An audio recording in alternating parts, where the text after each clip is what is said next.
Bonjour chers frères et sœurs en Christ, que la grâce, la paix et la miséricorde de notre Seigneur Jésus-Christ vous soient abondamment multipliées.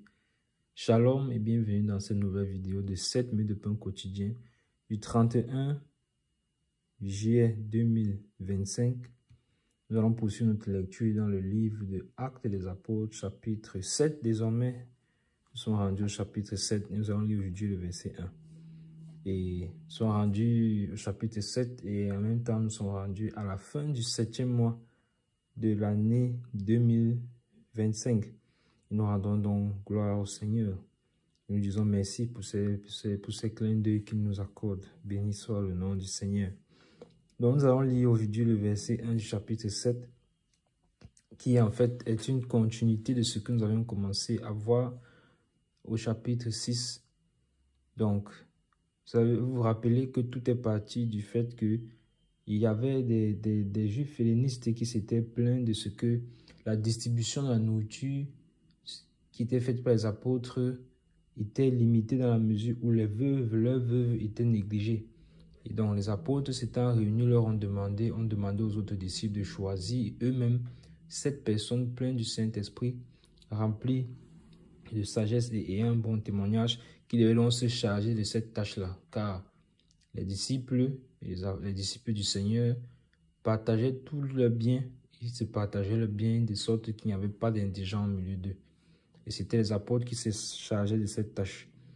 Et après cette plainte donc des hellénistes, ils ont choisi, les autres disciples ont choisi 7 personnes qui devaient se charger de cette tâche, tandis que les apôtres, eux, devaient s'appliquer à la prière et à la parole.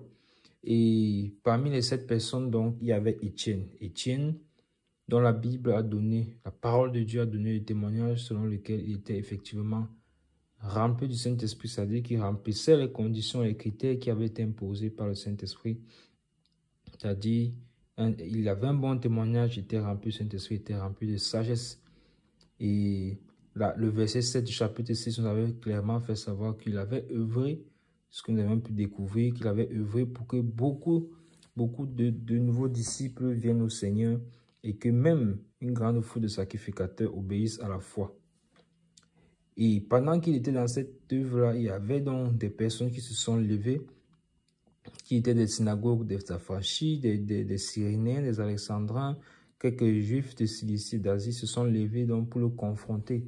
Ils cherchaient à résister à ce qu'il disait parce qu'eux étaient encore pleinement embrigadés dans la loi, ne comprenant pas que Jésus-Christ est venu et pour sauver tous les hommes et que c'est lui en fait, c'est lui qui est le Messie, qui était le Messie qui devait venir et qui vint. Et ils ont cherché par tous les moyens à le convaincre. Ils n'ont pas pu résister à sa sagesse. La parole de Dieu a donné le témoignage à 3 reprises que Étienne était plein du Saint-Esprit, de sagesse, de foi et de grâce. Donc, voyant donc qu'ils ne pouvaient pas le convaincre, résister à sa sagesse, qu'est-ce qu'ils ont fait? Ils ont sudoyé, ils ont monnaie des faux témoins qui ont porté contre lui un faux témoignage selon lequel il aurait blasphémé contre Dieu. Il a donc été traîné devant le Sanhédrin où il a été soumis à un interrogatoire. Ces personnes, ces faux accusateurs ont encore pris la parole pour l'accuser. Et quand ils ont fini l'accuser, tous se sont tournés vers lui pour le regarder. Et ça, c'est dans le dernier verset que nous avons lu au chapitre 6, verset 15. Tous se sont tournés vers lui, ils ont regardé son visage et son visage leur parut comme celui d'un ange. Qu'est-ce que cela veut dire? Cela nous a montré clairement que son innocence se manifestait même jusqu'à son visage. Et au-delà de l'innocence, l'expression de la plénitude du Saint-Esprit en lui était remplie, se manifestait, se transparaissait au travers de son visage. Maintenant, on s'est posé la question en finissant le chapitre 6. Que vont-ils donc faire après avoir vu une telle image? Que vont-ils faire? C'est ce que le verset 1 nous révèle donc aujourd'hui. Nous le lisons. Le souverain sacrificateur dit: les choses sont-elles ainsi? Amen. Les choses sont-elles ainsi?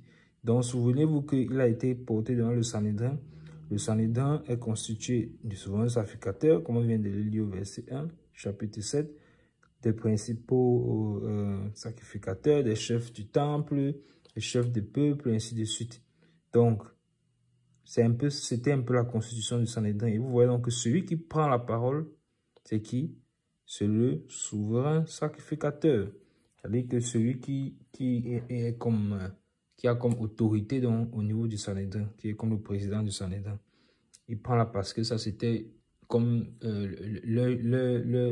l'endroit où se réglaient les affaires de justice. Il prend la parole et dit, les choses sont-elles ainsi? Vous voyez? Quelle image avons-nous d'abord? Plaçons-nous, mettons-nous dans la scène. Donc, ils ont fini de regarder cela, voyant que son visage paraissait comme celui d'un ange. Ça ne leur dit rien. Et en plus de ça, on avait lu au verset 6 que l'accusation qu'ils ont portée devant le Sanhédrin contre Étienne, c'était que nous l'avons entendu dire que Jésus, ce Nazaréen, détruira ce lieu et changera les coutumes que Moïse nous a données. Or, le souverain sacrificateur et tous les membres du Sanhédrin savent très bien que Jésus-Christ a déjà été crucifié à la croix. Ils le savent, puisque c'est lui, c'est eux, entre autres, avec la foule qui l'ont livré, après avoir excité la foule, le peuple contre lui. Donc, c'est eux, et il y avait les pharisiens et autres, c'est eux qui l'ont livré.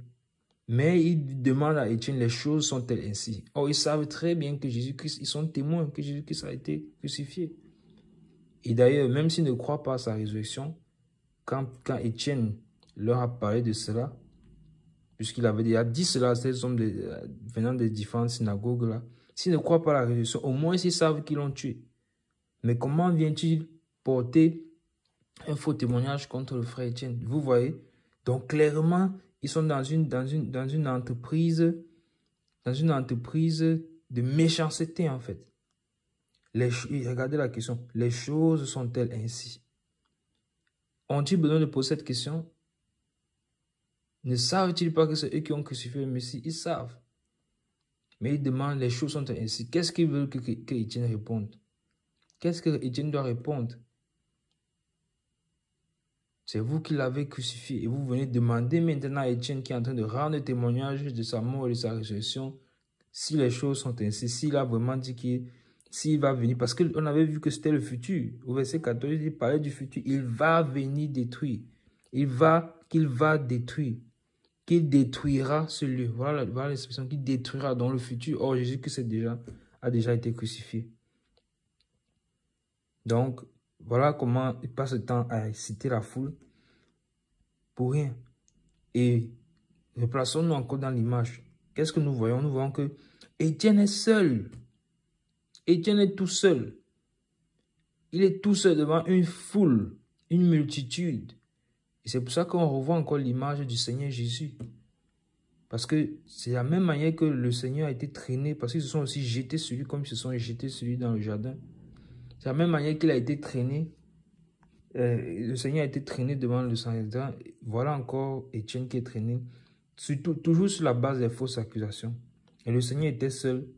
Et ici encore, Étienne se retrouve seul. Donc je vois vraiment beaucoup cette image-là, cette similitude-là. Il n'est donc pas étonnant que plus tard, il va voir le Seigneur. Mais nous revenons dessus dans une prochaine vidéo. Enfin, quand nous arrivons à ce niveau par la grâce du Seigneur.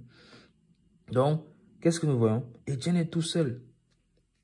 Tous sont les regards sur lui. Il voit bien que son visage est comme celui d'un ami. Il ose quand même poser la question. Les choses sont-elles ainsi? Les choses sont-elles ainsi? Il est seul. Qui va le défendre? Qui est son avocat? Qui est son témoin à côté de lui pour le soutenir? Non, ils sont tous seuls. Non, en fait, leur dessein, c'est simplement de, peu importe ce que tu vas dire là, on va seulement te condamner. On va te condamner. Et vous savez très bien que la peine, suite à une telle condamnation, c'est la peine de mort.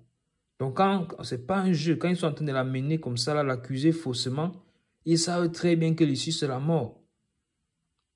Ils savent très bien qu'au bout de cela, c'est la mort qui attend Étienne.